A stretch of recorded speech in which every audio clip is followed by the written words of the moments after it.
अपने हक अधिकार के लिए हमको रास्ते पे आना ही पड़ेगा अगर सरकार नहीं मान रही है। तो भारत देश मूल निवासियों का है, तो अपने हाथों से निकलता जा रहा है तो कौन चुप बैठेगा। मोदी का सरकार नहीं, सरकार हमारा है, हमको मोदी नहीं चाहिए। चुनाव आयोग मांग नहीं मानती है तो उसके लिए भी जनता खड़ी हुई है। ईवीएम तोड़ेंगे हम सब 2024 में, ये तो कन्फर्म है। सरकार जनता से है, ना कि जनता सरकार है। पानी सर के ऊपर चढ़ चुका है। अब पूर्व केंद्रीय मंत्री राजेंद्र पाल गौतम जो है वो संबोधन दे रहे हैं। यहाँ पे लगातार ईवीएम को बंद करने की, बैन करने की जो है वो चुनाव आयोग से मांग की जा रही है। यहाँ पे हजारों की संख्या में जो है वो समर्थक जंतर मंतर पे आज जुटे हैं। मांग सिर्फ एक ही है, क्योंकि लोकसभा चुनाव जो है वो नजदीक है। क्या कहती है महिलाएं? ईवीएम हटाओ, भारत देश बचाओ। क्यों लगता है ईवीएम कैसे भारत देश को खतरा? ईवीएम से पारदर्शी चुनाव नहीं होता है, क्योंकि सभी बाकी के देशों में भी बैलेट पेपर से होता है। इतने प्रगत देश है फिर भी बैलेट पेपर से होता है, तो हमारे देश में ईवीएम से होता है। तो ईवीएम से सुप्रीम कोर्ट ने भी आदेश दिया है कि ये बराबर नहीं होता है वोटिंग, फिर भी चुनाव आयोग नहीं मान रहा है। तो चुनाव आयोग क्यों नहीं मान रहा है? तो इसका मतलब है कि जो अभी सत्ता पर जो पार्टी है वो उसको मानने नहीं दे रही है। तो दोनों लोकसभा चुनाव को देखते हुए ये मांग जो है वो अब कर रहा है विपक्ष। हाँ? लोकसभा चुनाव नजदीक है इसीलिए ये मांग हो रही है। नहीं, हम कितने सालों से ही सब ये कर रहे हैं कि ये चुनाव आयोग जो है वो मान नहीं रहे ना, मानने का चाहिए। तो अभी ये सब उतरे हैं रास्ते पे, क्योंकि अपने हक अधिकार के लिए हमको रास्ते पे आना ही पड़ेगा अगर सरकार नहीं मान रही है। तो आप ये मानती हैं कि योगी और मोदी सरकार के आने के बाद जो है कहीं ना कहीं लोकतंत्र खतरे में हो गया, हक जा रहे हैं, गरीबों को उनका अधिकार नहीं मिला, ज्यादा फास्ट जा रहा है। पहले तो आहिस्ता जा रहा था, अभी तो ये 10 सालों में तो पूरा सब देश को बेच रहे हैं। तो ये सब इतना भारत देश मूल निवासियों का है, तो अपने हाथों से निकलता जा रहा है तो कौन चुप बैठेगा। अपने बच्चों का भविष्य कल खतरे में है। सब स्कूल बेचे जा रहे हैं, सब जो भी गवर्नमेंट का है सब बेचा जा रहा है। तो ये इसकी वजह से हो रहा है, क्योंकि ईवीएम की वजह से वो लोग जीत रहे हैं। लेकिन मोदी सरकार तो कहती है कि हमने महिलाओं के लिए काफी कार्य। मोदी सरकार मत आप बोलो, मोदी का सरकार नहीं, सरकार हमारा है। तो हमको मोदी नहीं चाहिए। जो हम चुन के देंगे उनको सबका ख्याल। मोदी को भी तो आप ही जनता नहीं चुना। नहीं, वो ईवीएम ने चुना है। यही तो हम बता रहे हैं कि ईवीएम ने चुना है, तो हमको ईवीएम ही नहीं चाहिए। बैलेट पेपर से जो भी आएगा, अगर मोदी आएगा तो भी चलेगा, स्वीकार है। बैलेट पेपर से चाहिए। तो बैलेट पेपर से क्या है कि जिसको भी कम पड़ता है ज्यादा पड़ता है तो देख सकते हैं हम पारदर्शी कि किसको ज्यादा है। ईवीएम मशीन से गिन नहीं सकते, बार बार गिन नहीं सकते। जिसको शक है अगर हमको वोट नहीं मिला है तो गिन नहीं सकते ना। तो बैलेट पेपर से क्या है, हाथ से देख सकते हैं, गिन सकते हैं। क्या कहिएगा?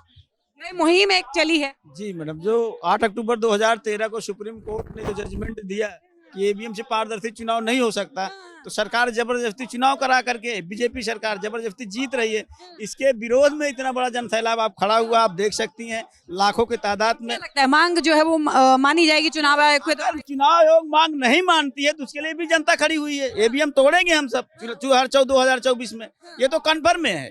सरकार जनता से है, ना कि जनता सरकार है। तो इसलिए सरकार तो, मौजूदा सरकार तो अपनी उपलब्धियां गिनवा रही है कि बेमिसाल काम किया है जनता के। अगर मशीन से चुनी हुई सरकार जो है ना, वो जनता को से तो जीती नहीं है। वो तो जब मर्जी चाहेगी, जो कहेगी, जो बोलेगी, उसके शासन है, उसका प्रशासन है, वो वही कहेंगे। वही मीडिया भी उन्हीं की है। ये तो सोशल मीडिया हमारी सभी बात दिखाती है, रजिस्टर्ड मीडिया तो हमारी सभी बात दिखाती नहीं है। तो जो भी मीडिया है, जो रजिस्टर्ड मीडिया है, वो मोदी की बिकी हुई मीडिया है। मीडिया का भी बहिष्कार होगा। जी, मीडिया हमारे लोग तुरंत मीडिया का बहिष्कार करने कि हमें जो है रजिस्टर्ड मीडिया का बहिष्कार करना चाहिए, इलेक्ट्रिक मीडिया का बहिष्कार करना चाहिए, पत्रकार का बहिष्कार करना चाहिए। हमारी जो मांग है, ईवीएम से चुनाव ना होने के बदौलत अब पेपर बैलेट पर चुनाव होना चाहिए। और हम सब जो ठप्पा लगा के वोट देंगे, कम से कम हमको दिखाई तो देगा हम किसको वोट दे रहे हैं। लोकसभा चुनाव जो है वो बहुत नजदीक है। क्या लग रहा है कि जब तक चुनाव आयोग जो है वो बात मानेगा नहीं तो 5 साल के लिए फिर से गई सरकार मैडम हाले में जाए। मैडम, ये जनसैलाब आप देख रही हैं, ये जनसैलाब आप देख रही हैं, किसी के पैसों से भीड़ लाई हुई नहीं है। सब लोग अपने अपने पैसे से भीड़ लेकर आए हैं। अगर जरूरत पड़े पैसे से भीड़ लेके आए हैं, अपने अपने पैसे से किराया लगाकर भीड़ आई हुई है। अगर ऐसे लगा तो सारे आदमी एक एक बूथ पे अपनी अपनी मशीन तोड़ने की जिम्मेदारी लेंगे। क्या बात है? हाँ, तो कहाँ से आए हैं? आए हैं जिला प्रतापगढ़ से। हाँ, क्या बात है? हाँ, तो बताइए क्या मांगे? हमारे वोटों की चोरी होती है। ईवीएम मशीन इतनी बड़ी चोर है कि दुनिया के किसी भी देश में ईवीएम का उपयोग नहीं होता।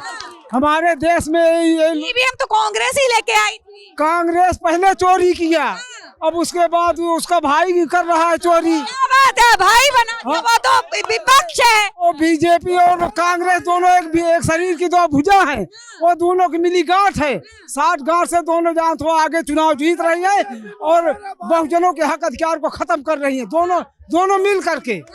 हाँ, अब क्या करेंगे?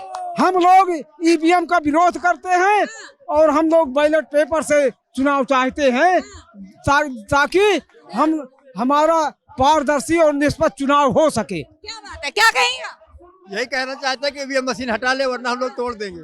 हम लोग तोड़ेंगे अगर ईवीएम मशीन नहीं हटाएंगे तो। एक बात बताइए, 2019 के चुनाव में काहे नहीं तोड़े थे? 2014 के बाद कुछ तो दिख गया होगा कि सरकार अच्छी नहीं है। 19 में काहे नहीं तोड़े? अब 24 के चुनाव बिल्कुल पास में है तो शोरगुल हो रहा है। अब सर तो पानी ज्यादा चढ़ चुका है, पानी सर के ऊपर चढ़ चुका है, अब भारी पड़ रहा है। अभी तक तो हम लोग समझ रहे थे कि सही है, लेकिन अब गलत ही होता चला जा रहा है। हाँ, इसीलिए। कहाँ से आए? प्रतापगढ़ से आए हैं। मांग यही कि ईवीएम मशीन को हटाया जाए, बैलेट पेपर चुनाव कराया जाए, क्योंकि अभी आपने 19 की बात की, अगर 2019 में देखा जाए जो कि सरकारें बताई थी कि जो ईवीएम मशीन के साथ वीवीपैट नाम की मशीन लगी है, उस मशीन जो पर्ची निकलेगी उसकी काउंटिंग होगी। लेकिन सरकार जब चुनाव आयोग को गिनती करना हुआ तो बैलेट पेपर की नहीं गिनती की, मतलब वीवीपैट की नहीं गिनती हुई है, ईवीएम मशीन की गिनती हुई। इससे हम लोगों का ये विश्वास खत्म हो चुका है। अब ईवीएम मशीन यहाँ जरूरत नहीं है, अब बैलेट पेपर की जरूरत है। जो हम लोगों को बाबा साहब ने अधिकार दिया था बैलेट पेपर की, उस बैलेट पेपर की आवश्यकता है और यहाँ पर बहुजनों की सरकार निश्चित रूप से आएगी। तो देखिए, लगातार भीड़ से हम जो है वो हमने बात करी, हम दिखा रहे हैं कि तमाम मेरे पीछे आप देख सकते हैं हजारों की संख्या में यहाँ पे जो है वो लोग आए हुए हैं जंतर मंतर पे। और मांग जो है वो यही है कि बैलेट पेपर पे जो है वो चुनाव होने चाहिए, ईवीएम को बैन होना चाहिए। अब देखना दिलचस्प होगा कि चुनाव आयोग जो है इसके ऊपर क्या फैसला लेता है। बने रहिए हमारे साथ, देखते रहिए सौगंध टीवी। आप देख रहे हैं सौगंध टीवी, सौगंध वतन की।